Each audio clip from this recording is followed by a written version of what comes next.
19 mars, Terriblement Vert, chapitre 5, la fin. Je vous lis l'histoire.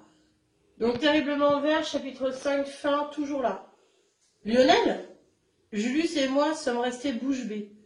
Je ne sais pas comment cela a pu se produire, mais l'arbre s'est détaché de moi. Il est creux à l'intérieur, et maintenant je suis enfermé dedans. Je commence à étouffer. Il faut l'ouvrir. Aïe! Il faut l'ouvrir, ai-je crié à Julius. Tu es fou, c'est l'arbre le plus rare du monde. Un ami est plus rare qu'une forêt entière de Galéa Parsos. J'ai foncé vers la voiture. Dans le coffre, j'ai attrapé la boîte à outils de maman, et avec un gros tournevis, j'ai commencé à creuser une large entaille verticale dans l'écorce du tronc. Doucement, ça se chatouille, faisait Lionel. Ce n'est que lorsque la bouche de Lionel est apparue dans l'ouverture que Julius est enfin décidé à m'aider.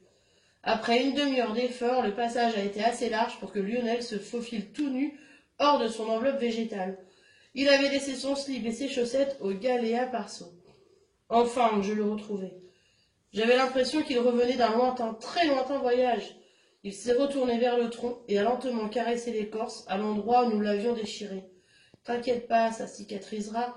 T'es un costaud, et puis Sam et moi, on prendra soin de toi. Tu peux nous faire confiance, me suis-je entendu répondre à l'arbre.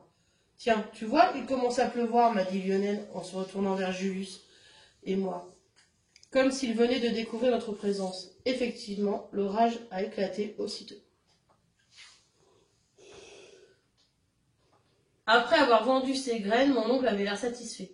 En repartant, il a promis de s'arrêter en Syrie pour apporter à ma mère un nouveau tapis encore plus beau. Ici, le Galéa Parsos pousse tranquillement sur les bords de la Sapone. Lionel et moi allons très souvent jouer sous son ample feuillage. Grâce à lui, notre ville est devenue célèbre. Des savants du monde entier viennent pour l'étudier, sous tous les angles, et des touristes pour se faire photographier contre son tronc. L'entaille s'est maintenant refermée, mais Lionel sait encore m'indiquer l'endroit exact où elle se trouvait. Parfois il se tait, fixe le Galéa Parsos, alors je les laisse ensemble. Ils sont complices et parlent de choses que j'ignore. De son aventure, Lionel a gardé une étrange tache verte sur la paume de sa main droite. Aucun brossage, aucun savonnage ne réussit à faire disparaître cette marque en forme de feuille de Galéa Parsos. J'y tiens beaucoup, dit-il souvent en me la montrant. Je le comprends, et lorsqu'il me déclare « Si on rentrait, le temps va se couvrir », je le crois sans même regarder le ciel.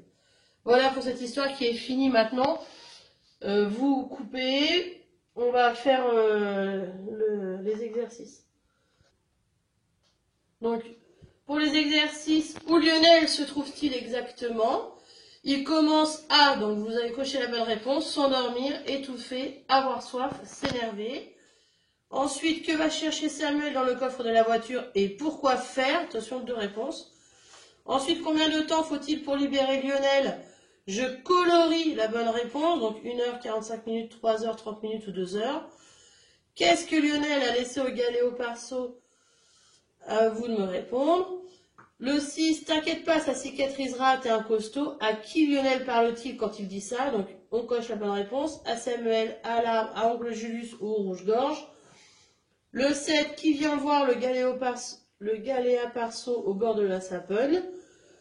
Le 8, quelle cicatrice Lionel a-t-il gardé de sa métamorphose végétale? Le 9, j'ai aimé ce livre. Un peu, beaucoup, passionnément, à la folie, pas du tout, parce que... Donc voilà pour cet exercice. Une fois que vous l'avez fini, vous me le renvoyez. Merci, au revoir.